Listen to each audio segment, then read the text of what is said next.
क्रांतीज्योती सावित्रीबाई फुले यांची जयंतीनिमित्त कार्यक्रम।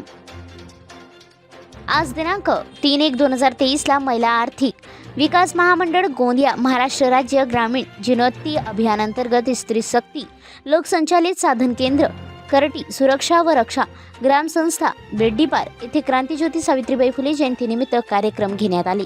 कार्यक्रमाचे संचालक CRP चंद्रकला मंगल बिसेन सोबत लेखापाल निशा मुन्ना बिसेन। कार्यक्रमाला उपस्थित प्रमुख पाहुणे पंचायत समिती सदस्य सुनंदा आनंद पटले, कार्यक्रमाचे अध्यक्ष गावाचे प्रथम नागरिक चेतना कोल्हटकर तसेच तिरोडा आरोग्य केंद्राचे CHO हेमानी देल्हारे तसेच बिर्डीपार आरोग्य उपकेंद्राचे अंबुले बिर्डीपार ग्रामपंचायतीचे सदस्य तसेच गावातील सर्व बचत गटातील महिला कार्यक्रमाला या प्रसंगी उपस्थित होते।